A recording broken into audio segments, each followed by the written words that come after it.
Mis hermanos me llamaban el bebé del amorío y celebraron cuando el matrimonio de mis padres fracasó y me dijeron que me pudriera en el infierno. Hola Reddit, esta es una de esas cosas que nunca pensé que realmente escribiría, pero aquí estamos. Mi infancia no fue normal y no fue por dinero, ni por la escuela, ni por nada de eso, fue por la familia. El tipo que se supone que debe apoyarte pero que en cambio parece empeñado en asegurarse de que ni siquiera quieras existir. No busco lástima, solo necesito finalmente contarlo en algún lugar donde la gente no me diga que lo supere. Yo, hombre de 20 años, no empecé la vida con la hoja más limpia. Para cuando nací, mi madre ya tenía una reputación en su lado de la familia, y no era del tipo bueno. Antes de mí, antes que mi hermana mayor, ella había estado casada con un hombre que todos describían como el hombre perfecto. El problema fue que le diagnosticaron algo serio, terminal, y mientras estaba enfermo, mientras literalmente moría en la cama, mi madre comenzó una aventura con el hombre que eventualmente se convertiría en mi padre. No sabía nada de esto al crecer, obviamente los niños no obtienen los detalles sucios, pero los medio hermanos mayores de mi madre, del primer matrimonio, sí lo sabían. Eran adolescentes, lo suficientemente grandes para entender que su padre se estaba apagando mientras su madre se escabullía con otro hombre. Ahí fue donde empezó el odio y nunca se detuvo. Su padre falleció y mi madre no perdió mucho tiempo antes de seguir adelante con mi padre, el otro hombre. Mi hermana nació no mucho después, y luego 2 años más tarde nací yo. Desde el primer día la etiqueta se pegó, los hijos del amorío. Ni siquiera éramos niños todavía y ya nos odiaban, no por quienes éramos, sino por lo que representábamos. Mi padre, mi verdadero padre, no el de ellos, lo intentó, se lo concedo. Quiso formar una nueva familia, quiso cuidarnos, amarnos y reparar un poco el desastre, pero cuando tienes hijos del primer matrimonio mirándote como si fueras el diablo, y mirando a tus hijos como si fueran recordatorios vivientes de la traición, solo puedes hacer tanto. Mis recuerdos más tempranos de los medio hermanos son fríos, miradas duras y hombros apartados. No lo ocultaban, ni siquiera intentaban actuar con educación. Si corría a saludar en alguna reunión familiar, me apartaban o escuchaba un qué asco murmurando entre dientes. Mi hermana, que era mayor que yo pero aún una niña, lo tenía peor. Todo explotó en una reunión familiar cuando yo tenía quizás 5 o 6 años, una de las grandes donde estaban ambos lados, el paterno y el materno, todos amontonados en la casa de una de mis tías por alguna festividad. Estábamos en la sala, los adultos hablando, los niños corriendo. No recuerdo exactamente qué lo provocó, pero uno de los medio hermanos mayores simplemente estalló. Se puso en medio del cuarto, nos señaló a mí y a mi hermana y dijo en voz alta, para que todos escucharan, esos dos no son familia, son solo los hijos del amorío. La habitación quedó en silencio absoluto. Mi madre se puso pálida, mi padre se levantó tan rápido que su silla cayó hacia atrás, y yo ni siquiera entendía lo que significaba amorío todavía, solo sabía que era algo malo, porque la forma en que lo dijo destilaba veneno. Mi hermana empezó a llorar y recuerdo que tiraba de mi manga para esconderme detrás de ella. Mi padre estalló, les gritó que cerraran la boca, dijo que mi hermana y yo éramos inocentes, que actuaran como seres humanos decentes, pero el daño ya estaba hecho. No puedes retirar palabras así una vez lanzadas en público. La mitad de los adultos evitaba el contacto visual, como si no quisieran elegir un bando, y probablemente algunos estaban de acuerdo con los mayores aunque no lo dijeran. No lo comprendí hasta más tarde, cuando le pregunté a mi madre qué significaban hijos del amorío. Ella lo descartó diciendo que eran solo palabras feas, pero noté que no me miró a los ojos cuando lo dijo. Lo entendí años después, cuando era lo suficientemente mayor para oír los susurros y conectar los puntos. Para entonces ya estaba tatuado en mi espalda, una etiqueta que no elegí pero que no podía quitarme. Aquella explosión se convirtió en años de ser tratado como si estuviera sucio. Cada vez que había un evento familiar lo sentía. Mi padre me agarraba el hombro un poco más fuerte, como preparándose para otro comentario, mi madre fingía sonrisas tratando de aparentar que todo estaba bien, y los medio hermanos no necesitaban decir nada más, solo las miradas bastaban para recordarnos lo que pensaban de nosotros. Lo más extraño era lo casual que todos los demás actuaban al respecto, como claro, los chicos te odian, pero eso es solo drama familiar, ignóralo, eso era lo que seguía escuchando. Pero cuando eres un niño pequeño al que le dicen en la cara que no merece existir, no lo ignoras, se queda contigo. Aquella reunión fue el primer verdadero sabor de la zona de guerra en la que nacimos mi hermana y yo, una guerra en la que nunca nos apuntamos. No les importaba que no tuviéramos nada que ver con lo que hizo nuestra madre, no les importaba que ni siquiera estuviéramos vivos durante el amorío. Para ellos éramos culpables solo por existir. Esa idea nos siguió a mi hermana y a mí a todas partes. No fue algo que dijeron una vez y luego olvidaron, no, lo machacaron en nosotros como si fuera su trabajo de tiempo completo. Los medio hermanos mayores no solo nos llamaban hijos del amorío, sino que con el tiempo lo actualizaron, empezaron a llamarnos destructores de hogares. Imagina tener 7 años y que alguien de casi 20 se incline, te mire a la cara con desprecio y te diga que arruinaste su vida. Recuerdo quedarme congelado sin saber ni cómo procesarlo, pensando qué vida arruiné yo, si ni siquiera estaba vivo cuando pasó todo el drama. Pero para ellos la lógica no importaba, éramos la prueba viviente de las decisiones de su madre, y eso bastaba para que escupieran odio cada vez que estábamos en la misma habitación. Y no se quedó solo en las reuniones familiares, eso ya habría sido bastante malo, pero al menos podríamos haberlo compartimentado. No, lo llevaron también a la escuela. De alguna manera, los hermanos mayores lograron extender los rumores en la comunidad y los niños hablan. Caminaba por el pasillo y escuchaba a alguien murmurar: ese es el hijo del amorío. Mi hermana lo tuvo peor, las chicas de su edad se lo decían directamente a la cara, que ni siquiera debería existir. Y cuando intentábamos negarlo, los hermanos mayores estaban justo allí para respaldar los rumores, casi orgullosos de sí mismos por envenenar nuestra reputación. Nunca olvidaré un día en la escuela primaria cuando un niño se me acercó durante el recreo y me preguntó: ¿por qué tus hermanos y hermanas dicen que rompiste su familia? Esa fue la primera vez que me di cuenta de que el acoso no estaba solo dentro de nuestra casa, estaba filtrándose en cada rincón de nuestras vidas, y sin importar cómo respondiera, no podía ganar. Si decía que no era cierto, se reían y decían: entonces, ¿por qué lo dice tu propia familia? Si me quedaba callado, lo tomaban como culpa. De cualquier manera, me iba marcado. Mi padre lo notó, por supuesto. Volvía a casa del trabajo, nos veía callados en la mesa de la cena y nos insistía para que habláramos. Yo le contaba sobre los niños de la escuela que se burlaban de mí, sobre los maestros que me llamaban aparte con esa mirada en los ojos, como si me compadecieran. Mi hermana hablaba de cómo la insultaban en los pasillos. Papá apretaba la mandíbula, como si quisiera estallar pero no supiera contra quién dirigirlo. Nos decía que no éramos destructores de hogares, que no habíamos hecho nada malo, y le creía cuando lo decía, pero eso no borraba el hecho de que el mundo a nuestro alrededor nos trataba como basura. Las cosas llegaron a un punto crítico en uno de mis cumpleaños. Tenía quizá 9 o 10 años. Papá había alquilado una pequeña pizzería con un salón de juegos al fondo, el tipo de lugar con el que cualquier niño soñaría tener su fiesta. Por una vez estaba emocionado. Invitamos a varios compañeros de la escuela, y durante la primera hora realmente se sintió normal. Corría con las fichas en la mano, mi hermana me ayudaba con los juegos y papá tomaba fotos. Entonces uno de mis medio hermanos apareció, no invitado obviamente, pero entró como si el lugar le perteneciera. Al principio pensé que tal vez, solo tal vez, había venido para hacer las paces, pero no, ya llevaban años esparciendo rumores sobre nosotros por el pueblo, y algunos padres, por extraño que parezca, tomaban en serio sus palabras. Empezaron a susurrarles, diciendo cosas como: ¿de verdad quieres que tu hijo se junte con él? Ni siquiera es familia, es un hijo del amorío. No lo escuché al principio, pero noté el efecto poco a poco, los padres comenzaron a apartar a sus hijos. Tenemos que irnos, decían, con sonrisas falsas en el rostro. En menos de media hora el lugar pasó de estar lleno de vida a quedar en silencio. Recuerdo estar de pie junto a las máquinas del salón de juegos, sosteniendo un puñado de fichas que aún no había usado, mirando alrededor las sillas vacías. Mi padre estaba furioso, podía verlo, salió furioso, probablemente a enfrentar al hermano, pero ya se había ido. Mi hermana se me acercó con los ojos rojos y me dio uno de sus boletos, como si eso fuera a mejorar las cosas. «Puedes conseguir un juguete», me susurró, como si eso pudiera arreglar el hecho de que mi cumpleaños se había arruinado. Cuando llegamos a casa, me encerré en mi habitación.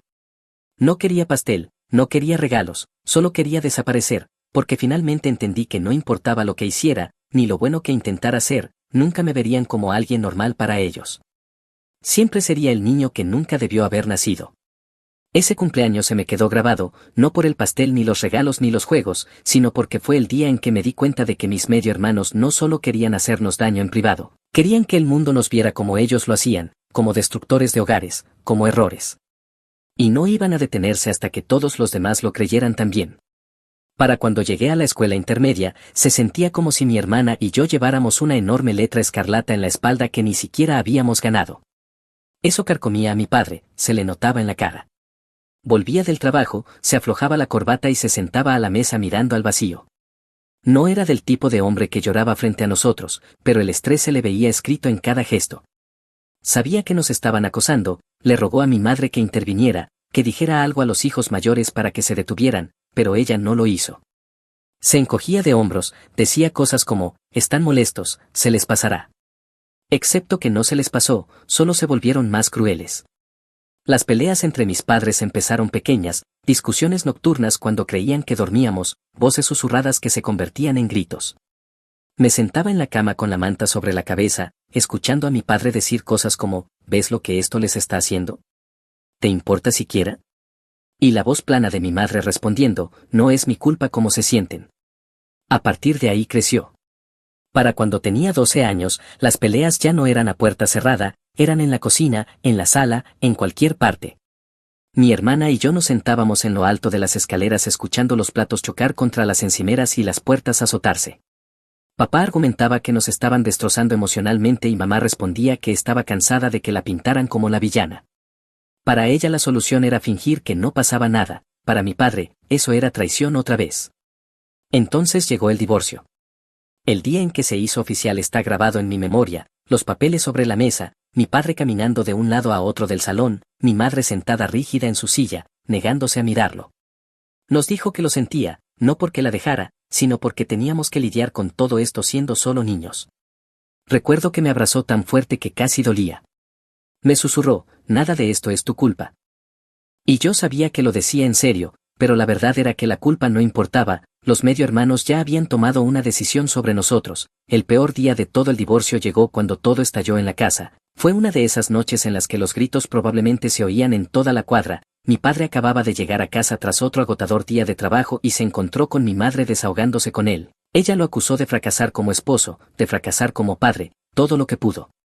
Arrojarle, recuerdo estar con mi hermana en el pasillo sujetando su mano intentando no llorar, y entonces lo oímos reír, no de mis padres sino desde afuera. Mi padre corrió hacia la ventana delantera y arrancó las persianas y allí estaban mis medio hermanos mayores parados en la acera señalando la casa, riéndose y aplaudiendo como si vieran un circo. Uno incluso juntó las manos alrededor de la boca y gritó, ¿cómo se siente?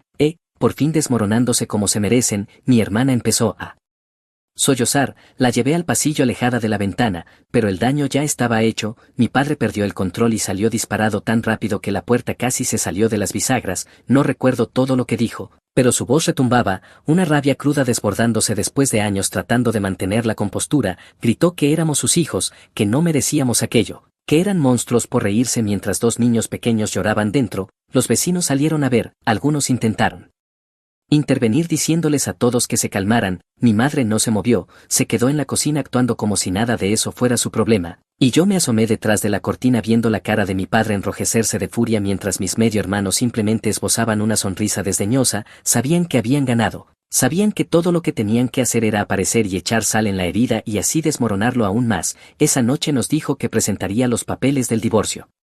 Oficialmente, dijo que no podía seguir así, que no podía seguir viéndonos destrozarnos mientras mamá se quedaba al margen, prometió que siempre estaría ahí para nosotros, pero se notaba que la pelea le había drenado algo. Mi hermana se subió a su regazo y lloró hasta quedarse dormida, yo me senté a su lado mirando la pared preguntándome cómo personas que se suponía eran familia podían disfrutar tanto de nuestro dolor. Ese fue el momento en que me di cuenta de que los hermanos mayores no solo nos odiaban, se alimentaban de nuestra miseria, les divertía, no iban a parar hasta que no quedara nada de nosotros por romper. 4 y 3 años después consiguieron su mayor oportunidad, mi padre falleció. Había estado enfermo por un tiempo aunque realmente no sabíamos lo grave que era, intentó ocultárnoslo, intentó mantener la sonrisa delante de mi hermana y de mí, pero yo lo veía en sus ojos. Estaba agotado tanto por el estrés de todo con mi madre como por el acoso constante de mis medio hermanos, y luego una mañana simplemente no despertó. Recuerdo a mi tía sacudiéndome para despertarme en la casa de mi padre, su rostro pálido diciéndonos a mi hermana y a mí que bajáramos. Todo olía a café y a tristeza, la gente lloraba en la cocina, la silla de mi padre en la mesa estaba vacía. Fue entonces cuando caí en la cuenta de que se había ido. El funeral fue brutal, la familia paterna vino en masa, sus hermanos, primos, viejos compañeros de trabajo, todos hablaban de qué tipo de hombre fue, de cómo merecía algo mejor de lo que la vida le dio. Mi hermana apretó mi mano todo el tiempo sollozando sobre su vestido, yo ni siquiera lloré, solo me sentí vacío. Como si una parte de mí hubiera sido arrancada y arrojada a la tierra con él, mi madre se sentó rígida en el banco delantero mirando el ataúd como si fuera una carga, tampoco lloró, parecía más molesta que otra cosa, como si esto fuera solo otra cosa con la que tenía que lidiar, no sé si estaba entumecida o si realmente.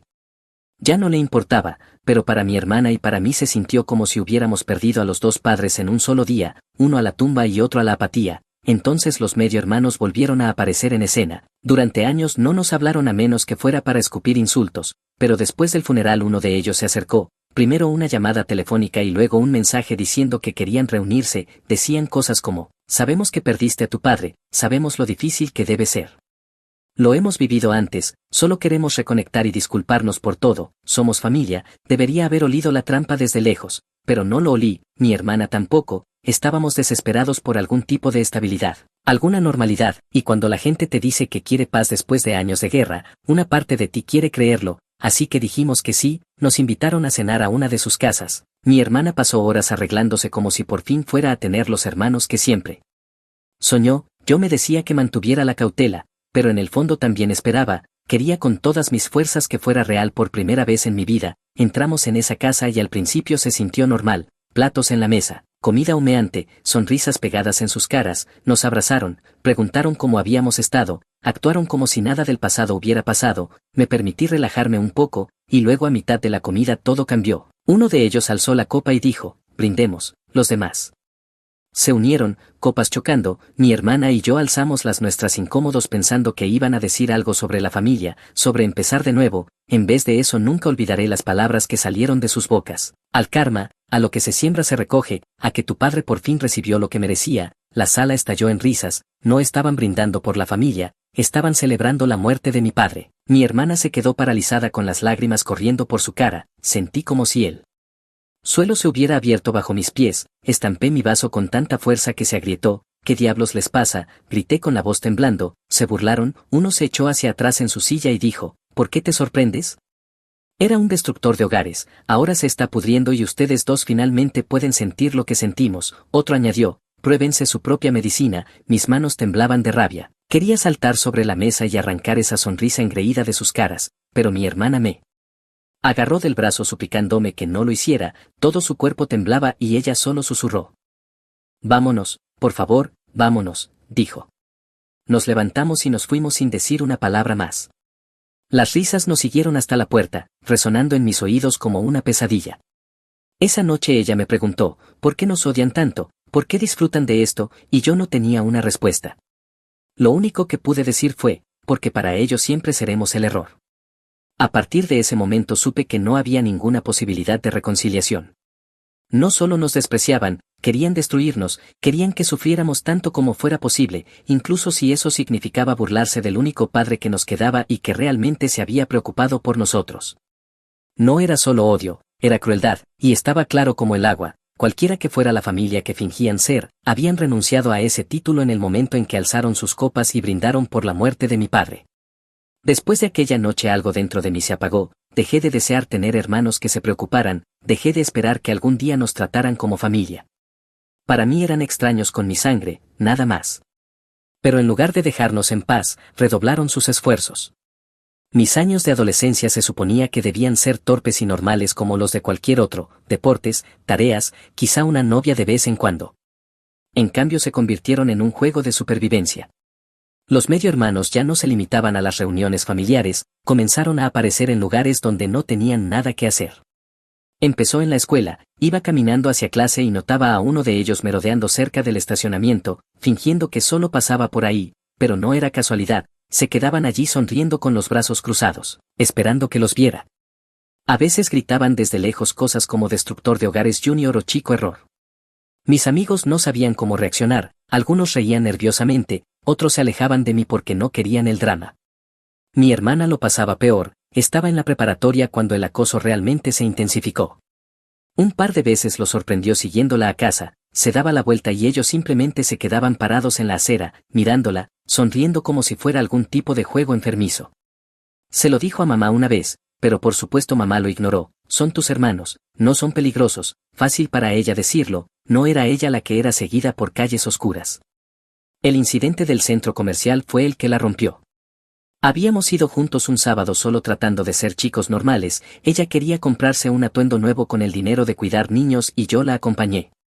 Estábamos en la zona de comidas cuando uno de los hermanos mayores nos vio, caminó directamente hacia nosotros, lo bastante alto para que todos alrededor escucharan, y dijo, miren, el desfile de los errores. La gente empezó a mirarnos, mi hermana se puso pálida, la bandeja temblándole en las manos. Él se inclinó más cerca, sonriendo, y le susurró, arruinaste todo, nunca debiste haber nacido. Ella dejó caer la comida, rompió a llorar y salió corriendo del centro comercial. Yo discutí con él a gritos hasta que llegó la seguridad y nos separó. Corrí detrás de mi hermana, pero para cuando salimos, ellos ya se habían ido, se desvanecieron como un fantasma después de dejar su veneno. Esa noche me senté en la cama enfurecido, seguía repitiendo la escena en mi cabeza, su sonrisa, las lágrimas de ella, la forma en que la gente nos miraba como si fuéramos bichos raros. Me di cuenta de algo, nadie iba a salvarnos, ni mamá, ni la escuela, ni siquiera papá ya, dependía de mí. Así que empecé a escribir todo, cada vez que aparecían, cada insulto, cada rumor. Al principio era solo un cuaderno que escondía bajo el colchón, con fechas, horas, lo que había pasado. Luego empecé a volverme más inteligente, pedí prestado el viejo teléfono con cámara de mi primo y comencé a tomar fotos desde lejos cada vez que los veía rondando, capturas de pantalla de los mensajes que enviaban por internet también. Hacía copias de seguridad en una memoria USB y en la nube, guardando duplicados por si uno se perdía. No le conté a mi hermana al principio, ya estaba frágil y no quería que pensara que estaba obsesionado, pero finalmente encontró la carpeta en mi escritorio. En lugar de enojarse, se sentó a mi lado y dijo, sigue haciéndolo, podríamos necesitarlo algún día, y desde entonces me ayudó. Si recibía un mensaje, me lo reenviaba, si notaba a uno siguiéndola, anotaba la hora y el lugar. Se convirtió en nuestro proyecto secreto, nuestra manera de luchar sin usar los puños. Cuanto más documentaba, más me daba cuenta de cuánto habían estado en nuestras vidas, acechándonos, no eran solo hermanos enfadados desahogándose de vez en cuando, estaban obsesionados. Acosarnos se había convertido en su pasatiempo. Era inquietante, peligroso incluso, pero por primera vez sentí que tenía un arma, cada foto, cada página de ese cuaderno, todo iba a una carpeta que titulé Verdad. Una vez uno de ellos intentó acorralarme fuera de la escuela, me empujó contra un casillero murmurando que había arruinado su vida, no respondí con violencia, solo saqué el teléfono del bolsillo, lo levanté y le tomé una foto justo en medio del empujón. Su cara perdió el color y se echó atrás enseguida, ahí supe que estaba dando en el blanco, la evidencia los asustaba. Para cuando tenía 17 años, esa carpeta era gruesa, llena de fotos impresas, notas escritas a mano y archivos respaldados repletos de capturas de pantalla. Mantuve la carpeta oculta en la casa de mi tía por si acaso, porque en el fondo sabía que llegaría un día en que ya no sería solo acoso, cruzarían una línea y cuando lo hicieran, estaría listo, mirando atrás ahora. Creo que construir esa carpeta fue lo que me mantuvo en pie, me dio control en una situación donde por lo demás no tenía ninguno. Mi hermana se apoyaba en mí y yo me apoyaba en el hecho de que estaba, en silencio, apilando las cartas en su contra. Ellos pensaban que eran intocables, que nadie nos creería a nosotros antes que a ellos. Pero yo tenía pruebas y, por supuesto, llegaría el día en que abriría esa carpeta y finalmente la usaría.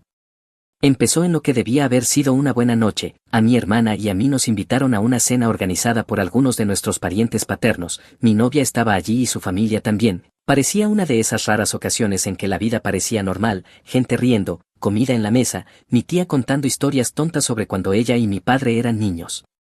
Por un rato me relajé de verdad, pero, claro, alguien tenía que arruinarlo. A mitad de la cena un pariente mencionó de forma casual a los medio hermanos mayores, ¿ustedes dos han pensado en acercarse? Han pasado años, quizás sea hora de enterrar el hacha.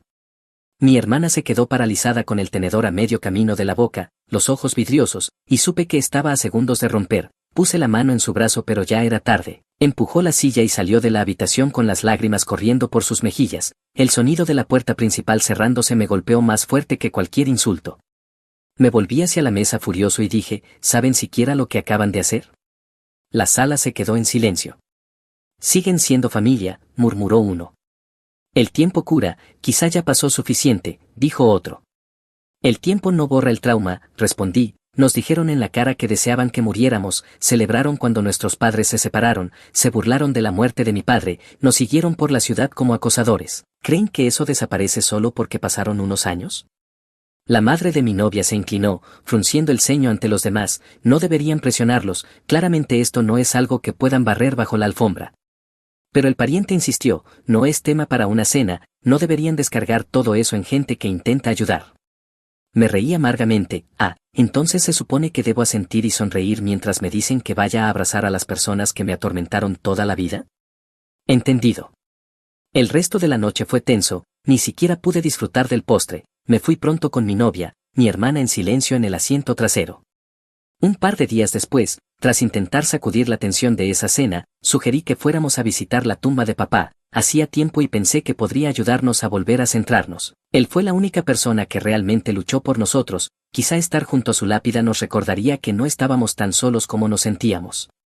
Llegamos al cementerio, aparcamos y caminamos el sendero familiar hasta su tumba, pero al llegar mi hermana se detuvo en seco. La lápida estaba pintada con aerosol, grandes letras rojas y torpes escritas frente al nombre, R.I.P. Destructor de Hogares. Se me hundió el estómago, mi hermana dejó escapar un sollozo quebrado que no sonaba humano, me arrodillé y pasé las manos por la piedra como si pudiera borrar las palabras con la piel, pero ya estaban grabadas en mi cerebro, finalmente habían cruzado la línea. Lo vamos a denunciar, dije con voz baja pero firme, y condujimos directo a la comisaría. Saqué mi carpeta, la dejé sobre el mostrador y empecé a hablar, expliqué todo, los años de acoso, el acecho, las capturas de pantalla, las fotos. El oficial pasó las páginas de la carpeta con las cejas cada vez más levantadas. Mi hermana se sentó a mi lado temblando pero asintiendo. Es mucho, admitió el oficial, abriremos una investigación, el vandalismo es un delito y, si lo que dicen sobre el acoso y el acecho se confirma, puede haber más aquí. Por primera vez en años sentí que no estábamos solos, pero esa noche no terminé, fui a la casa de uno de mis medio hermanos, mi hermana me rogó que no lo hiciera, pero ya no podía quedarme atrás. Necesitaba que supieran que se habían pasado, necesitaba mirarlos a los ojos y dejar claro que no iba a pasar sin consecuencias. Cuando llegué, dos de ellos estaban afuera, apoyados en su coche, sonrieron apenas me vieron. Mira quién llegó, el pequeño destructor de hogares, se burló uno. Caminé derecho hacia ellos con el pecho apretado pero firme y dije, esto termina ahora, se han pasado. Se rieron, ¿y qué vas a hacer al respecto? Antes de que pudiera responder, uno se lanzó y me golpeó en la mandíbula, haciéndome girar la cabeza. El dolor estalló en mi cara, pero algo en mí también se quebró. Años de burlas, acecho, intimidación y humillación hervían de golpe. Ni siquiera pensé, reaccioné, lo agarré por la camisa y lo empujé con fuerza contra el capó del coche. Él volvió a golpearme pero yo agaché la cabeza y clavé la rodilla en su estómago, se dobló jadeando, el otro saltó con los puños volando, le agarré el brazo, lo torcí y le barrí las piernas, cayó al asfalto con un gruñido. La adrenalina corría por mí como fuego, ya no me daban miedo, no eran intocables, eran unos cobardes patéticos que finalmente recibían lo que venían pidiendo. Me planté sobre ellos, el pecho agitado y el puño apretado desafiándolos a levantarse. No lo hicieron. Nunca vuelvan a tocarme a mí o a mi hermana, gruñí, les haré arrepentirlo, y la próxima vez no me quedaré solo en defenderme.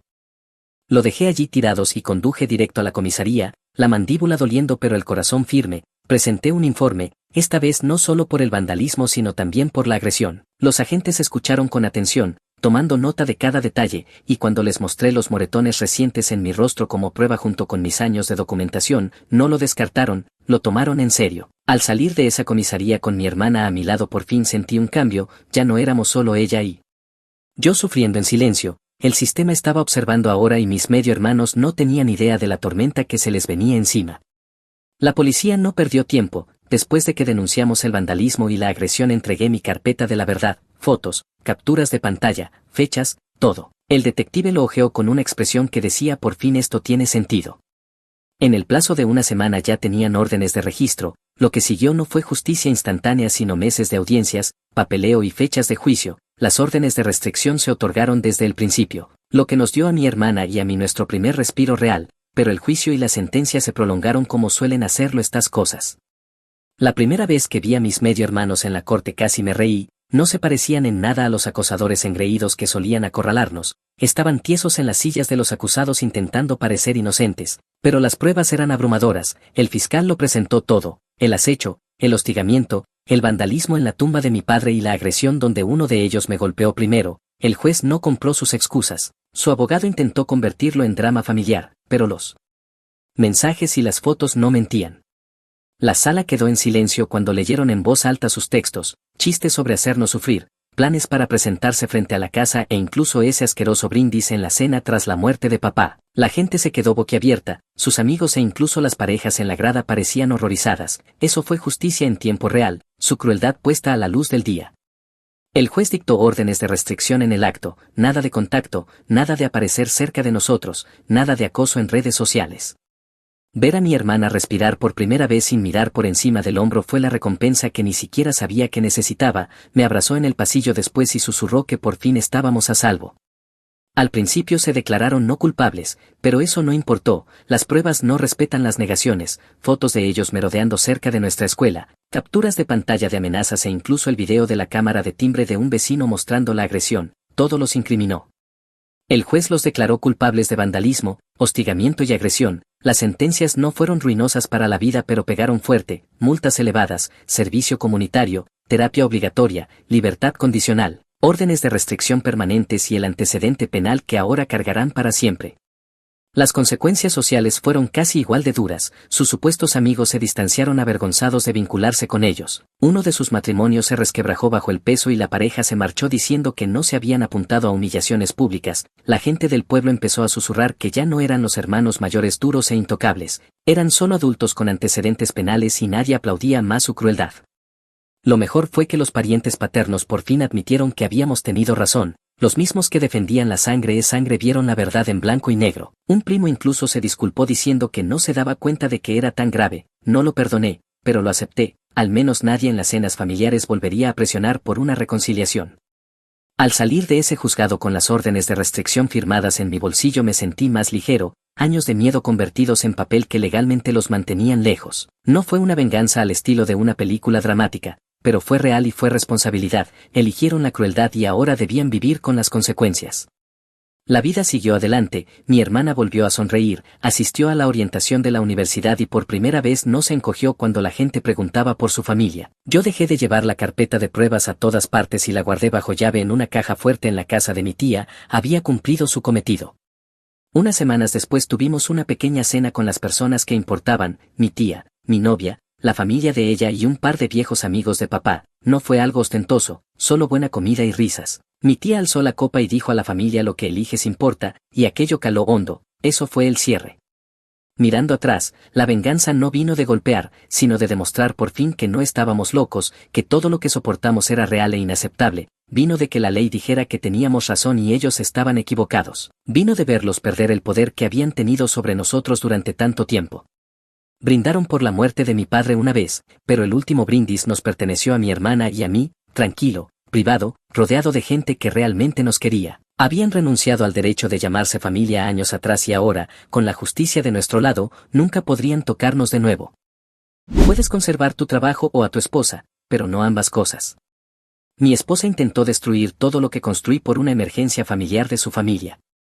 Resulta que ya estaba planeando su salida, engañándome con un compañero de trabajo y saboteando mi carrera. Desmantelé su plan pieza por pieza. Hola Rader, no estoy seguro de cómo empezar esto, pero mi esposa me dio un ultimátum que puso mi vida completamente al revés. Lo que empezó como ayudar a su familia se convirtió en algo mucho más oscuro de lo que jamás imaginé. He estado guardando esto por un tiempo, tratando de entender cómo ocurrió todo, así que decidí finalmente escribirlo. Tal vez tenga más sentido cuando cuente toda la historia. Soy Larry, tengo 32 años, soy ingeniero industrial en Denver y durante la mayor parte de mi vida he sido el tipo de persona que mantiene todo funcionando sin problemas: máquinas, horarios, personas. Pensarías que ese tipo de lógica me protegería del caos en casa. Pues no exactamente. Michaela, mi esposa, de 29 años, diseñadora gráfica freelance, siempre ha sido la espontánea. Solía parecerme atractivo, hasta que lo espontáneo se volvió estratégico, con honestidad selectiva. Llevábamos 3 años casados, sin hijos, solo un pequeño apartamento que estábamos a punto de cambiar por una casa una vez que llegara mi ascenso. Ese ascenso era la luz al final de una molienda de 5 años. Últimamente, sin embargo, algo se sentía raro. Entraba al salón y ella cerraba la laptop de golpe, como si la hubiera sorprendido viendo secretos de estado. Sus llamadas de diseño de repente requerían auriculares y puertas cerradas. Cambió la contraseña del teléfono. Cuando le pregunté al respecto, me respondió con la clásica frase: ¿Por qué no confías en mí? Una frase que usualmente significa que no deberías hacerlo. Comenzó a pasar las noches navegando en Sillou viendo casas en otros estados. Pensé que era solo su mente creativa divagando, hasta que dijo, sabes, Denver es demasiado seco para mí, extraño la lluvia. Ella es de Portland. No pensé mucho en eso hasta que una noche finalmente decidió dejar de fingir. Era un martes. Acababa de terminar de revisar los calendarios de producción y estaba muerto de cansancio. Entro y ella está sentada en el sofá con esa postura que las mujeres tienen justo antes de dar malas noticias, brazos cruzados, una rodilla moviéndose, ojos demasiado tranquilos. Larry, dijo, nos mudamos a Portland. Me reí, porque, bueno, así no es como se anuncian las decisiones matrimoniales. Perdón, ¿qué vamos a hacer? Ayudar a mi familia, respondió. Mi padre ha estado pasando por un mal momento desde que perdió su trabajo y me necesitan. Si no vienes conmigo, este matrimonio se acaba. Así, sin preámbulos, sin conversación, directo al chantaje emocional. Dejé mi maletín y la miré por un segundo. ¿Estás diciendo que si no dejo mi carrera, se acaba nuestro matrimonio? Su cara ni se movió. Si realmente me amaras, esto no sería una pregunta. La familia es lo primero. Ahí estaba la granada de culpa. Clásica Michaela. Dije, manteniendo mi tono neutral, tenemos una vida aquí. Mi ascenso llega en 2 semanas. Hemos estado ahorrando para la entrada de la casa. No puedo simplemente abandonar todo lo que he construido. Ella inclinó la cabeza, como si hablara en otro idioma. El dinero no lo es todo, Larry. Te importa más un cheque de pago que la familia de tu esposa. Hay algo que ocurre cuando alguien está tan convencido de que tiene razón, que la lógica simplemente no le afecta. Puedes discutir hasta quedarte sin aire o quedarte quieto y dejar que se expongan solos. Elegí la opción 2. De acuerdo, dije lentamente. Entonces déjame entenderlo bien, ¿quieres dejar Denver, donde está toda nuestra vida, porque tu padre perdió su trabajo temporalmente? Ella cruzó los brazos más fuerte. No es temporal. Está deprimido. Necesita apoyo emocional.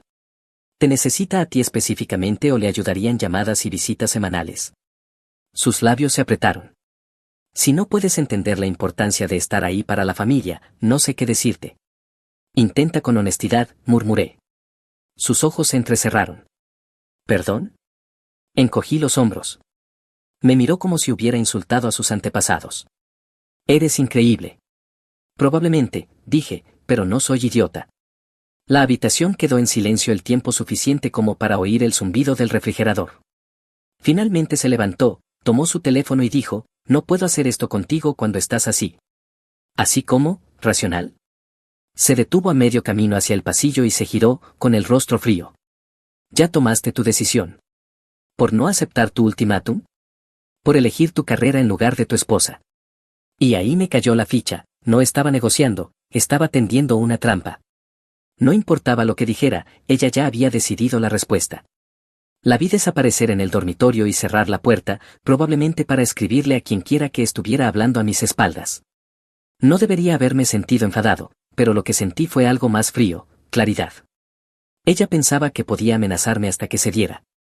Pero aquí está el asunto con los ingenieros, no respondemos bien a la manipulación emocional. Arreglamos sistemas. Resolvemos problemas. Y ahora mismo, el problema estaba en la habitación de al lado fingiendo ser mi esposa. Así que tomé mi propia decisión, no me mudaría a Portland, no abandonaría mi ascenso y definitivamente no seguiría fingiendo que esto era un matrimonio basado en el trabajo en equipo cuando ella ya jugaba sola. Cuando entré en nuestro dormitorio más tarde esa noche, fingía dormir. La miré por un momento. Esta mujer que antes me hacía reír tan fácilmente ahora yacía ahí como una extraña, y me sentí extrañamente tranquilo. Si quería una prueba, estaba a punto de obtener sus resultados. Porque yo no hago ultimátums, hago hechos.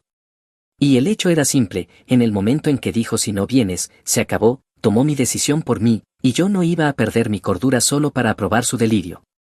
A la mañana siguiente, Michaela actuó como si nada hubiera pasado, panqueques, sonrisas falsas, charla ligera. Yo solo la observaba, preguntándome cómo alguien podía lanzar un ultimátum una noche y jugar a ser la diosa doméstica a la mañana siguiente. Me deslizó un plato y dijo, has estado muy tenso últimamente, cariño. Tal vez deberías tomarte un descanso del trabajo. La miré por un segundo. ¿Te refieres al trabajo que quieres que deje? Ella soltó una ligera risa y dijo, siempre le das la vuelta a todo. Solo digo que te estás sobrecargando de trabajo, no, sobrecargándome de trabajo. Hacia el ascenso que fingía que no existía. Durante las siguientes semanas comenzó una auténtica campaña emocional.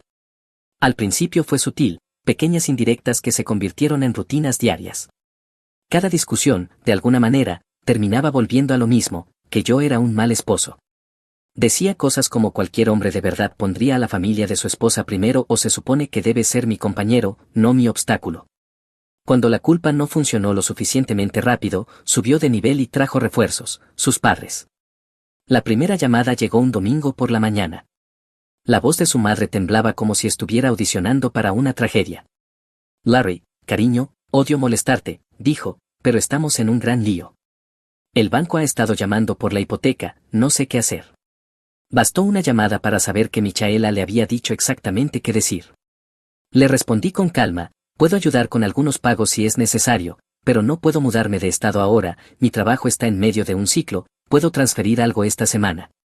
Ella sollozó, no entiendes, solo necesitamos tener a la familia cerca, necesitamos a Michaela, ella no puede hacer eso desde Denver, por supuesto.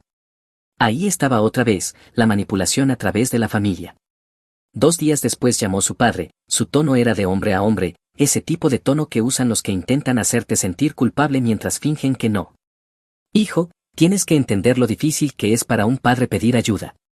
Nunca intervendría en tu matrimonio, pero Michaela está destrozada por esto. No pedimos dinero, solo apoyo. Ella necesita estar aquí. Le dije que lo entendía, pero que sacarme de mi trabajo no iba a arreglar su hipoteca. Déjame ayudar económicamente. Él suspiró como si acabara de decirle que odiaba a los cachorros. Pensé que eras un hombre de familia, Larry. Para la tercera llamada dejé de contestar números desconocidos. A la mañana siguiente, mi compañero de trabajo Jake me apartó durante el almuerzo. Oye, hombre, felicidades por la mudanza, escuché que te vas a Portland. Casi me atraganto con mi sándwich. ¿Qué? Sí, tu esposa lo mencionó en la página de la empresa, dijo que estás terminando proyectos antes de la transferencia. Me reí de esa manera silenciosa e incrédula que precede a la furia. Jack, no me voy a ninguna parte. Él alzó una ceja. Entonces tal vez deberías hablar con tu asesor hipotecario también, escuché de Susan en contabilidad que cancelaste tu preaprobación. En ese momento se me cayó el estómago. No había cancelado nada. Llamé al banco durante el almuerzo. Después de unos minutos en espera, el representante volvió y dijo, sí, recibimos la solicitud de cancelación desde el Gmail compartido que usó en el portal del prestamista. Fue enviada ayer por Michaela Walters. Apreté el teléfono con más fuerza. Por supuesto que había sido ella. Colgué, respiré hondo y me dije a mí mismo, por supuesto que lo hizo, cerdita. Esa noche llegué a casa y la encontré fingiendo mirar Pinterest, como si no estuviera planeando un sabotaje corporativo. Michaela, dije con calma, cancelaste nuestra preaprobación hipotecaria. Parpadeó 2 veces y luego sonrió con burla. Bueno, ¿qué sentido tiene comprar una casa en Denver si nos vamos? No nos vamos, le dije. Eres increíble, dijo sacudiendo la cabeza, ¿en serio vas a dejar que un papel venga antes que la felicidad de tu esposa? Me apoyé en el mostrador. ¿Te refieres al papel que tomó 3 meses de trámites y años de ahorro? Sí, ese mismo. Cruzó los brazos. Estás haciendo esto más difícil de lo que debería ser. No, dije, tú lo estás haciendo. Después de que salió enfurecida, me senté en mi escritorio, abrí mi laptop y empecé a guardar copias de todo, correos electrónicos, mensajes, confirmaciones bancarias, incluso capturas de pantalla de sus publicaciones sobre la mudanza a Portland. No sabía cuál era su objetivo final, pero no iba a ser el esposo idiota que se enterara demasiado tarde. Durante la siguiente semana noté que se volvía más audaz. Comenzó a publicar historias nuestras con el pie de foto Larry, mi futuro compañero en Portland, como si estuviera manifestando mi consentimiento. Dejé de corregirla. La dejé construir su fantasía. Cuanto más alto subiera, más fuerte caería. Cuando no fingía que nos íbamos a mudar, me daba maratones de silencio. Yo me mantenía educado, tranquilo, sereno. Seguía yendo al trabajo, terminando mis proyectos, manteniendo la cabeza fría. Al final de la segunda semana estaba frustrada porque yo no me derrumbaba. Quería lágrimas, pánico, súplicas, algo que pudiera usar para demostrar que todavía tenía control. En cambio, todo lo que obtuvo fue un hombre observándola tranquilamente perder credibilidad. Una noche murmuró, «Sabes, pensé que el matrimonio significaba sacrificio». Levanté la vista de mi laptop y dije, «Si lo significa, solo que no una persona sacrificándolo todo mientras la otra ensaya su salida». No tuvo respuesta para eso. Esa fue la noche en que dejé de dudar de mí mismo. Fuera lo que fuera esto, no era una sociedad, ni siquiera era amor, era estrategia. 2 días después hizo su siguiente jugada. Estaba tomando mi café de la mañana, revisando planos en mi tableta, cuando entró ya vestida, como si tuviera una conferencia de prensa programada, con los brazos cruzados y el mentón en alto, la pose de alguien a punto de dar un discurso. «Tienes 2 semanas», dijo con frialdad, «para decidir». Levanté la vista. ¿Decidir qué? Portland o nuestro matrimonio. Tomé un sorbo de café como si solo me hubiera recordado sacar la basura. «Qué lindo», dije, «lo ensayaste». Sus ojos se encendieron. «Esto no es una broma, Larry. Hablo en serio. Lo noto, incluso usaste un plazo, muy corporativo de tu parte». Dio un paso fuerte hacia mí. «Estoy harta de esperar a que te salga un corazón. Mis padres me necesitan. Si me amaras, ya estarías empacando».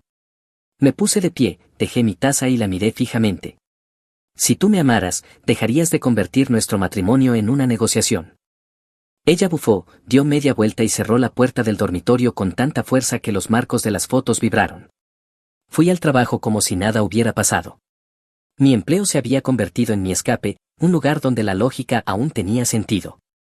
Las máquinas no mentían, la gente sí. Pero esa mañana, ni siquiera el trabajo quedó intacto. Mi jefe, Greg, me llamó a su oficina antes de la reunión. Es un tipo de la vieja escuela, de esos que empiezan cada frase con «mira, chico». Cerró la puerta y me lanzó una mirada extraña. «Mira, chico», dijo, «recibí tu correo sobre la reubicación, ¿es cierto?» Sentí que el estómago se me hundía. «¿Qué correo?» Giró su monitor hacia mí. En la pantalla había un correo enviado desde mi cuenta de la empresa, excepto que yo no lo había escrito. Decía, «Hola Greg, solo para avisarte que tal vez me esté reubicando en Oregón pronto por asuntos familiares. Entiendo que esto puede afectar mi elegibilidad para el ascenso. Lo confirmaré una vez que todo esté finalizado. Larry Walters». Sentí el pulso en la mandíbula. «Greg, yo no envié eso». Frunció el ceño. «¿Estás seguro?» «Vino desde tu dirección». «Positivo», respondí. «Debe haber usado una sesión guardada en mi laptop de casa». «Dejé una abierta». Silbó. «Hombre, eso es manipulación a nivel corporativo». «Sí», dije, «dímelo a mí». Cuando volví a mi escritorio, cambié todas las contraseñas y añadí autenticación de 2 factores en todo. Greg luego informó a Recursos Humanos sobre lo ocurrido y lo documentó él mismo. Mi historial quedó limpio y el ascenso seguía en curso. Greg me dijo, «No te preocupes, yo lo documentaré y lo enviaré personalmente a Recursos Humanos. Tu expediente está limpio. Nadie te quitará ese ascenso». Asentí, tratando de mantener la compostura, pero por dentro estaba listo para golpear una pared. No por ira, sino por incredulidad, por el hecho de que realmente hubiera intentado sabotear mi carrera. Al salir de su oficina me crucé con Jake, mi compañero, que había estado siguiendo la telenovela desde las gradas. «¿Estás bien?», preguntó. «Define bien», respondí. Alzó una ceja. «Tu esposa acaba de hacer una jugada con Recursos Humanos. Eso es guerra avanzada». «Sí», dije, «ahora está llevando a cabo una campaña de relaciones públicas contra mí». Jake se rió. «Hermano, ya no es una esposa, es una fundadora de startup tratando de cambiar su modelo de negocio». Eso me hizo reír, por primera vez en semanas. «Puede que tengas razón», dije. «Está proponiendo una fusión que ya está en bancarrota». Luego fui a casa y actué como si nada hubiera pasado. Ella quería una reacción, pero no la iba a obtener.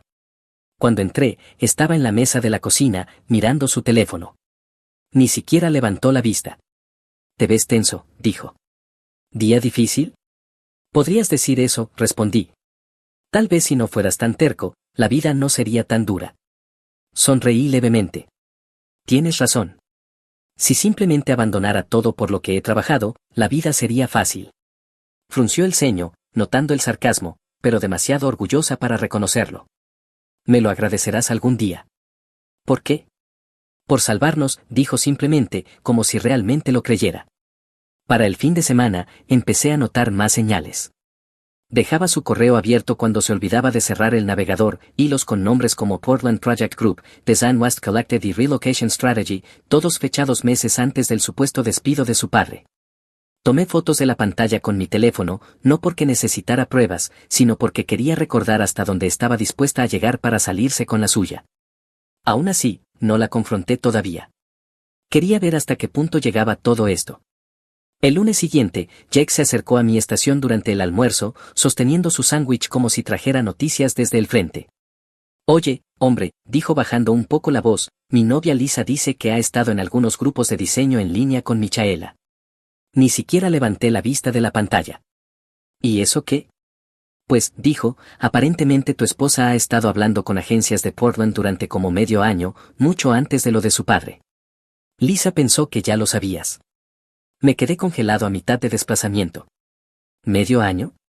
Jake asintió lentamente y luego vaciló. Hay más. Lisa dijo que Michaela se ha acercado bastante a uno de esos diseñadores, un tipo llamado Ryan, creo. Es de Portland. Lisa dice que coquetean mucho en las llamadas, no en plan profesional colaborativo, sino con bromas internas y mensajes nocturnos.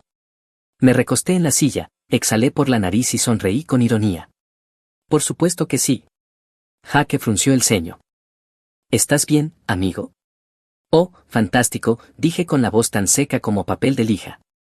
Acabo de darme cuenta de que mi esposa ha estado dirigiendo una campaña de reubicación a largo plazo con un proyecto paralelo llamado Ryan, probablemente con objetivos trimestrales y evaluaciones de desempeño. Jake hizo una mueca. Hombre, eso es duro. No es duro, respondí, guardando mis archivos. Es predecible. Me quedé en el marco de la puerta, justo fuera del rango de la cámara, y escuché. Sí, una vez que esté de vuelta en casa permanentemente, decía ella, tendré más tiempo para construir mi portafolio. Mi esposo solo está siendo difícil, pero se le pasará, siempre lo hace. Sonreí. Esa fue la primera verdad que había dicho en todo el año. Siempre había cedido, hasta ahora. Cuando terminó la llamada, dio un pequeño salto al verme parado allí. Jesús, Larry, no te me acerques así. No fue mi intención, respondí con calma, solo escuchaba eso de que voy a ceder, suena como noticia de última hora. Se puso pálida, pero se recuperó rápido. Se llama manifestar, Larry. Deberías intentarlo. Tal vez te ayude a superar tu obsesión con el control. Incliné la cabeza. Curioso viniendo de la mujer que le envió un correo a mi jefe fingiendo ser yo. Su rostro se torció, pero antes de que pudiera responder, añadí, ni te molestes en negarlo, Recursos Humanos ya lo sabe, dijeron que fue creativo, poco ético, pero creativo. Abrió la boca, luego la cerró otra vez. Eres increíble, dijo al fin, tomando su teléfono. Lo sé, respondí, por eso estoy guardando registros. Por una vez no tuvo nada que decir, simplemente pasó junto a mí y cerró la puerta de golpe. Me senté en el sofá, tan tranquilo como siempre, pensando en los meses de manipulación, en las capas de mentiras, en el esfuerzo que había puesto para construir su realidad alterna, y me di cuenta de algo simple pero firme. Esto no era caos, era un sistema. Al día siguiente, me apoyé en el marco de la puerta, con los brazos cruzados, escuchando su llamada hasta que me notó en el reflejo de la pantalla del portátil. Su rostro perdió todo el color, como si la hubiera atrapado con la mano en la caja fuerte de la empresa. Oh, hola, dijo demasiado rápido, quitándose los auriculares. No te oí entrar. Claramente nerviosa, movió el ratón torpemente. Solo estaba terminando una llamada con un cliente, Ryan. Pregunté con tono casual. Sus manos se detuvieron en seco. ¿Qué? Caminé lentamente. El diseñador de Portland con el que has estado coqueteando durante 6 meses. No pongas esa cara de sorpresa, Lisa me lo contó. Parpadeó rápido, cambiando al modo de defensa. ¿En serio ahora invades mi privacidad, espiándome a través de tus compañeros de trabajo? Dios, Larry, eso es asqueroso. No, dije con calma, asqueroso es mentirme cada día mientras finges ser la esposa del año. Su boca se abrió, se cerró, luego volvió a abrirse. Estás paranoico, estaba haciendo networking. Siempre tergiversas todo lo que hago. Reí suavemente. Así que ahora el networking incluye cancelar hipotecas, enviar correos a Recursos Humanos fingiendo ser yo e inventar emergencias familiares. Interesante modelo de negocio. Dio un paso atrás. ¿Estás loco? Al menos yo no invento crisis para manipular a alguien y hacerlo mudarse al otro lado del país, dije. No hables de mi familia, gritó. No entiendes por lo que han pasado. Oh, entiendo perfectamente, respondí. Tu padre estuvo desempleado 4 semanas, y lo convertiste en tu estrategia personal de escape. Se puso pálida, los ojos le temblaban. Estás tergiversando todo otra vez. Siempre haces esto, controlar, acusar, culpar. Saqué mi teléfono del bolsillo y lo puse sobre la mesa. La pantalla se iluminó, capturas de pantalla, sellos de tiempo, correos, registros de chat. Había dejado su Slack abierto en mi portátil y su mensaje directo a Ryan estaba allí cuando llegué a casa. ¿Quieres hechos? Aquí los tienes. Cancelaste nuestra hipoteca desde mi correo. Enviaste ese mensaje a recursos humanos fingiendo ser yo. Has estado en llamadas de diseño con Portland desde enero, 4 meses antes del despido de tu padre. Ella miró el teléfono como si fuera un arma cargada. Incluso guardaste el número de Ryan bajo un nombre de proyecto falso, añadí. Eres descuidada para ser diseñadora. Su respiración se aceleró. Revisaste mi teléfono. No, dije con calma, tú revisaste mi portátil primero. Yo simplemente igualé la jugada. Su voz subió de tono. Eres tan desagradecido, todo lo que hice fue para salvar este matrimonio. La miré directamente a los ojos. Así que coquetear con Ryan formaba parte de la terapia de pareja. Eso la detuvo por un segundo, la culpa cruzó su rostro, demasiado rápido para que la negación la siguiera. Luego soltó una risa corta y quebradiza. Vaya, ¿de verdad crees que te engañaría? Eres increíble. Sí, dije, sigues repitiéndolo, y yo sigo encontrando pruebas. Sus manos temblaban. No sabes de qué estás hablando. Claro que sí, respondí, mostrando una última captura de pantalla, su mensaje privado a Ryan. Una vez que esté de vuelta en Portland, por fin seré libre de esto. Ella lo miró con la boca entreabierta. Nunca planeabas mudarte conmigo, dije en voz baja, planeabas mudarte lejos de mí. Su rostro se torció de frustración. No lo entiendes, Larry. Me estabas frenando. Necesitaba construir algo real. Mi familia me necesitaba. Tú solo querías quedarte en tu pequeña burbuja de comodidad, jugando al hombre de fábrica mientras todos los demás avanzaban. ¿Avanzaban? Pregunté. ¿Te refieres a mentir hasta quedar desempleada y llamar a eso progreso? Tomó su teléfono como si fuera a lanzarlo, luego lo dejó, dándose cuenta de que eso no la ayudaría. Finalmente lo dijo, la frase que me reveló quién era realmente. Bien, si no quieres mudarte, entonces dame dinero para los vuelos, todavía tengo cosas que arreglar. Esta vez sí me reí. Engañas, manipulas y quemas todos los puentes a tu paso, y tu conclusión es pedirme dinero para viajar. Ella se encogió de hombros, desafiante. Me debes algo después de todo esto. Caminé hacia la puerta, tan tranquilo como siempre. Tienes razón, respondí, te debo una cosa. Ella levantó la vista, esperanzada. ¿Qué cosa? Los papeles del divorcio. La miré a los ojos. Esto se acabó. Su mandíbula se tensó. Te vas a arrepentir de esto. Ya lo hago, dije, me arrepiento de no haberlo terminado antes. Luego me di la vuelta y salí, dejándola allí, en esa oficina llena de mentiras que había construido, rodeada por los ecos de su propia arrogancia. Michaela había pasado meses construyendo su ilusión perfecta, convencida de que podía ser más lista que yo. Pero lo que tienen los sistemas basados en mentiras es que colapsan bajo su propio peso, y el suyo acababa de hacerlo. A la mañana siguiente de haberme ido, llamé a un abogado, sin dudarlo, sin segundas reflexiones. El hombre se llamaba Harris, voz serena, preguntas directas, sin adornos. Le conté todo en orden, la falsa crisis familiar, el sabotaje en el trabajo, la infidelidad. Escuchó sin interrumpirme y luego dijo, tiene más que suficientes motivos para presentar la demanda. Tendré los papeles listos al final del día. Perfecto, respondí, envíalos directamente a ella. Hizo una pausa. ¿Estás seguro de que no quiere esperar unos días? A veces los clientes, no, lo interrumpí, esto ya llega tarde. Esa tarde me instalé en un apartamento temporal en el centro, lo mínimo necesario, cama, escritorio y paz.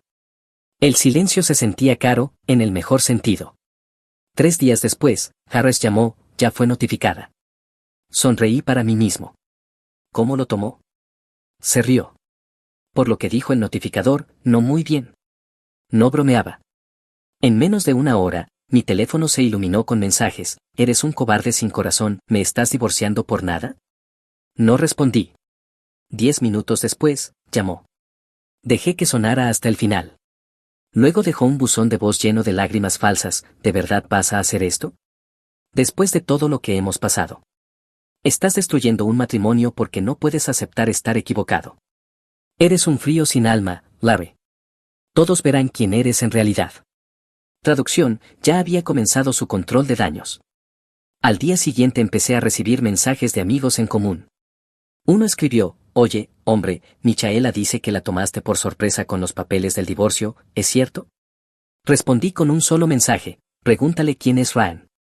Silencio. Las palabras se propagaron rápido. Ella empezó a decirle a la gente que la había abandonado durante una emergencia familiar. En redes sociales no me molesté en defenderme. La dejé correr su campaña de relaciones públicas. Yo tenía trabajo que hacer. El proceso de divorcio avanzó más rápido de lo que esperaba. Harris era eficiente, consiguió que todos los documentos estuvieran en regla y se aseguró de que las cuentas conjuntas quedaran congeladas antes de que ella pudiera mover nada. Unos días después, el banco me notificó varios intentos de acceso en una de las cuentas, obviamente de ella, intentando transferir fondos antes de que el bloqueo se procesara completamente. Esa noche me escribió por correo, eres repugnante. No puedo creer que me atrapes financieramente así. Le respondí una sola vez, te atrapaste sola. A la mañana siguiente, Greg me llamó a su oficina otra vez. Pensé que sería por otra consecuencia del asunto con recursos humanos, pero en cambio sonrió. El ascenso es oficial. Recursos Humanos aprobó todo. La Junta está impresionada con cómo manejaste toda esa locura. Parpadeé. ¿Hablas en serio? Totalmente, dijo. Te mantuviste profesional mientras tu vida personal ardía. Eso es liderazgo. Me reí. Supongo que la gestión del caos es parte de la ingeniería ahora. Aparentemente. Al final de la semana fue oficial, nuevo cargo, aumento, oficina en la esquina. Ni siquiera lo celebré. Simplemente me senté en mi escritorio, exhalé y me di cuenta de lo liviano que me sentía todo. Más tarde ese día, Jack y algunos compañeros me sacaron a almorzar. Hombre, has tenido el mes más loco de todos aquí, dijo. Ascenso, divorcio, sobrevivir al robo de identidad de tu propia esposa. Sonreí. Sí, ha sido un viaje. Jack levantó una papa frita como brindis. Por Larry, prueba de que los ingenieros pueden manejar la guerra emocional mejor que recursos humanos. Todos se rieron. Se sintió bien, sin lástima, sin incomodidad, solo charla normal otra vez. Mientras tanto, Michaela seguía ocupada en línea, fingiendo que había tomado la valiente decisión de mudarse a Portland para su renacimiento profesional.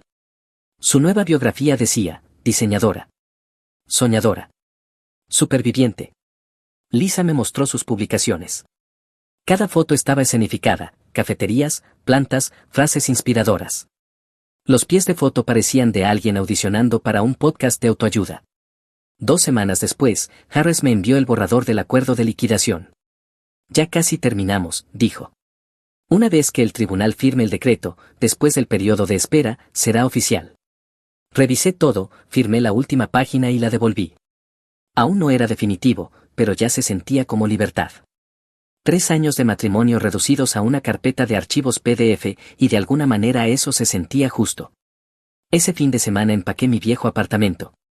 Todo lo que ella había dejado lo metí en una caja etiquetada suyo. Ni siquiera miré dentro. La dejé en un centro de donaciones, firmé el recibo y me fui. Cuando llegué a casa, saqué el teléfono y revisé nuestras fotos antiguas, vacaciones, cumpleaños, sonrisas forzadas. Todas seguían el mismo patrón, yo sosteniendo la cámara, ella posando como si estuviera en una película sobre sí misma. Las borré todas. En el trabajo, la semana siguiente, Greg pasó por mi nueva oficina. ¿Qué tal la vida de soltero? Tranquila, respondí, en el buen sentido. Sonrió. Manténla así. Eres malditamente bueno en tu trabajo. No dejes que nadie te arrebate eso otra vez. Asentí. Lección aprendida. La última vez que escuché su nombre fue por Lisa. Aparentemente, Michaela les contaba a todos en Portland que había dejado un matrimonio tóxico para perseguir sus sueños. La ironía casi me hizo reír, pero la verdad es que ya no me importaba. Por primera vez en mucho tiempo, no sentí la necesidad de demostrarle nada a ella, ni a nadie. Hice lo que la mayoría no hace, me fui con mi dignidad intacta. Una noche regresé del trabajo, dejé mi bolso y me senté en el sofá. Sin ruido, sin tensión, solo ese tipo de silencio que se gana, el que significa que lo lograste. Y por primera vez en años lo sentí, paz, la verdadera, la que llega cuando dejas de ceder ante la manipulación y empiezas a vivir por ti mismo. Pasaron 2 meses y la vida volvió a sentirse bien. El trabajo era estable, el aire de mi nuevo lugar olía a madera pulida en lugar de tensión, y el silencio ya no era incómodo, era tranquilidad. Entonces, un lunes por la mañana, justo después de una reunión, mi teléfono del trabajo vibró con un número desconocido. Contesté sin pensar. Larry, soy yo. Esa voz me congeló a mitad de frase. Michaela. Sonaba pequeña, temblorosa, como si acabara de llorar. No dije nada durante unos segundos. Por favor, no cuelgues, dijo rápidamente. Solo necesito hablar. Me recosté en la silla. Tienes un minuto. Su respiración se entrecortó. Cometí un gran error, dijo, con la voz temblorosa. Mudándome aquí. No es lo que pensé. Todo ha salido mal. Manteniendo el tono plano, respondí, ¿qué quieres que te diga? Quiero que escuches. Entonces di algo que valga la pena escuchar. Sollozó. Te extraño, Larry. Nos extraño. Sé que te hice daño, pero he tenido mucho tiempo para pensar. Tenías razón en todo. Mi familia no me necesitaba como yo pensaba. Mi papá consiguió otro trabajo 4 semanas después de que me mudé. Ahora están bien. Ni siquiera querían que me quedara tanto tiempo. Incliné la cabeza, mirando por la ventana hacia el horizonte. 4 semanas, ¿eh? Toda esa manipulación por una crisis de un mes. Su voz se quebró. No lo digas así. ¿Así como, con precisión? Por favor, dijo, con la desesperación filtrándose en su tono, Portland no es lo que esperaba. No consigo clientes fijos, las cuentas se acumulan y simplemente, no puedo hacerlo sola.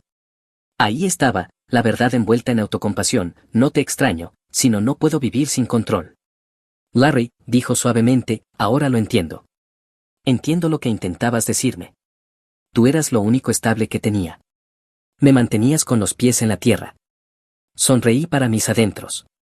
No, yo te mantenía responsable. Esa diferencia nunca te gustó. Por favor, susurró, he cambiado. Dejé que el silencio se alargara hasta que se volvió incómodo. Michaela, no me extrañas. Extrañas el control. Extrañas la versión de mí que te dejaba dirigir el espectáculo. Eso no es justo, gritó, su llanto reemplazado de repente por ira.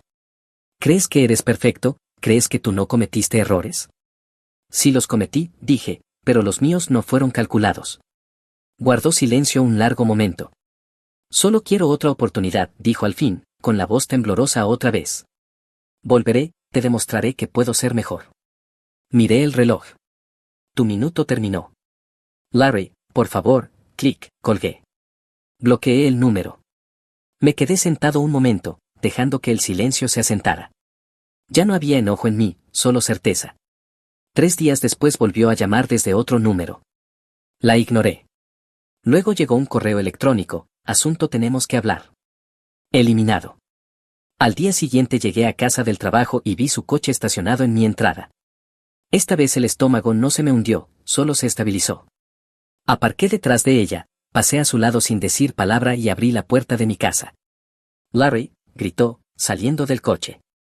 No puedes simplemente alejarte así. Me giré un poco. Mírame. Me siguió hasta la mitad del porche, llorando. No puedes tirar a la basura 3 años. La miré una vez, tranquilo, sin expresión. Tú ya lo hiciste. Luego entré y cerré la puerta. Golpeó varias veces, gritando cosas entre sollozos. No respondí. Durante 20 minutos permaneció afuera, alternando entre súplicas e insultos. Luego su voz se desvaneció. Unos minutos después escuché la puerta de su coche cerrarse y el motor arrancar. Cuando finalmente abrí la puerta, había una carta pegada en ella, mi nombre escrito en grandes letras temblorosas. La observé por un momento, la arranqué y la tiré directamente al cubo de basura sin leer una sola palabra. No necesitaba saber qué decía, Habría sido más de lo mismo, otra actuación, otro intento de reescribir la historia con ella como víctima. Más tarde esa noche, Lisa me envió un mensaje, vi la nueva publicación de Michaela, algo sobre aprender de la pérdida y reconstruir la fuerza. Respondí, sí, está aprendiendo, seguro. Luego puse el teléfono en silencio y volví a lo que estaba haciendo, ensamblando un escritorio nuevo para mi oficina en casa, cada tornillo, cada pieza, meticulosamente en su lugar. Sin caos, sin manipulación, solo orden. Esa noche, me senté en mi escritorio terminado y comprendí algo importante: el cierre no viene cuando alguien dice, lo siento, sino cuando ya no necesitas escucharlo. Ella quería una reacción. Yo le di silencio. Ella quería culpa, yo le di distancia. Y por primera vez, ese silencio no se sintió vacío, se sintió merecido. Pasaron unas semanas después de la pequeña escena de Michaela en mi puerta, y la vida volvió a la normalidad, a mi tipo de normalidad, sin drama, sin chantajes emocionales, sin nadie midiendo sus lágrimas para causar efecto. Solo trabajo, gimnasio y una casa limpia que, por fin, se mantenía limpia. Una mañana estaba revisando notas de un proyecto cuando Lisa me escribió de la nada: oye, pensé que querrías saberlo, tu exesposa está causando revuelo otra vez. Respondí, suena como su trabajo de tiempo completo. Sí, excepto que ahora las olas se le están cayendo encima. La despidieron de Henderson Design. Algo sobre problemas de integridad. Se dice que la echaron por mentirle a un cliente, y algunos estudios locales ya están evitando trabajar con ella. Me recosté en la silla casi riendo. La misma empresa de la que presumía, la que dejó por encima de mí, desaparecida. Ah, y está publicando frases sobre nuevos comienzos otra vez. Todos saben que miente sobre ser freelance. Escribí una sola línea: algunas lecciones vienen con condiciones de pago. Esa noche, la curiosidad me ganó y revisé su página. No porque la extrañara, sino para confirmar lo que ya sabía. Su última publicación era una selfie en una cafetería, con la leyenda: los nuevos comienzos requieren valor. Traducción: me atraparon mintiendo otra vez. Seguía fingiendo que había elegido esa vida, seguía interpretando el papel de víctima. Los comentarios eran fríos, nadie se lo creía ya. Cerré la aplicación y borré el enlace. Ya no era mi problema, y su fracaso no era mi victoria, solo era la prueba de que el karma tiene su propio calendario. Una semana después recibí un correo de una dirección que al principio no reconocí: Michaela, ¿qué dates ansar? Asunto: por fin estoy lista para hablar. No lo abrí de inmediato. Preparé la cena, limpié, me di una ducha y me senté en mi escritorio. Entonces lo abrí. Larry, sé que he dicho cosas que no debía. He tenido tiempo para reflexionar sobre todo. Portland no fue lo que esperaba. Pensé que estaba buscando independencia, pero tal vez solo huía de mí misma. Espero que podamos hablar como amigos. Siempre fuiste la persona más estable en mi vida. Michaela. Sin disculpa. Sin asumir nada. Solo palabras recicladas envueltas en falsa humildad. Pasé el cursor sobre el botón de responder por 2 segundos, y luego pulsé eliminar. Ni siquiera valía la pena un no. 2 días después, Lisa me escribió de nuevo: ella le está diciendo a la gente que podrían reconciliarse. Respondí, que se reconcilie con su casero primero. En el trabajo, todo no podía ir mejor. Los proyectos iban en tiempo, el equipo era sólido y Greg confiaba en mí para tratos más grandes. Jake todavía hacía bromas sobre el gran divorcio de Danver, pero esta vez con buen humor. Hombre, dijo una tarde, ¿recuerdas cuando le escribió a Recursos Humanos fingiendo ser tú? Eso fue locura de otro nivel. Sí, respondí, firmando un informe, y ahora finge ser una oradora motivacional. Círculo completo. Ambos reímos. Pero la verdad era que ya casi no pensaba en ella. Se había convertido en ruido de fondo, un recordatorio de lo que antes toleraba. Ese fin de semana finalmente hice algo que había querido hacer desde que se finalizó el divorcio: adopté un perro, un pastor mestizo de 3 años del refugio. El tipo del mostrador me preguntó qué nombre quería en la placa. Sonreí. Llámalo Rusty. Rusty resultó ser todo lo que mi matrimonio no fue: leal, tranquilo y fácil de alimentar. Se sentaba junto a mí mientras trabajaba, con la cabeza apoyada en mi rodilla, como si supiera que la paz en esa habitación había costado esfuerzo. Lisa pasó una vez a dejar un archivo de un cliente. ¿De verdad reconstruiste toda tu vida?, dijo mirando alrededor. Sí, respondí, y esta vez no necesité un camión de mudanza ni un ultimátum. Ella rió. Bien. Te ves mejor así. Me siento mejor así. Rusty ladró una vez, como si estuviera de acuerdo. Ella había pasado años intentando reescribir mi vida alrededor de su inseguridad, y ahora ni siquiera lograba una respuesta mía. Esa fue la verdadera victoria, sin venganza, sin confrontaciones dramáticas, solo desinterés absoluto. Cuando alguien como ella pierde el control sobre ti, es cuando finalmente se encuentra con el silencio. Y el silencio, para personas como ella, es peor que cualquier insulto. Rusty se acurrucó a mi lado, la cola moviéndose contra el escalón. Le acaricié la cabeza y dije, ¿nos fue bien, eh? Movió la cola una vez. Respuesta simple. Dentro, mi teléfono volvió a vibrar con otro número desconocido. Ni siquiera lo revisé. Apagué el timbre, bloqueé la pantalla y lo dejé sobre la encimera. Y ese fue el final más limpio que podría haber pedido.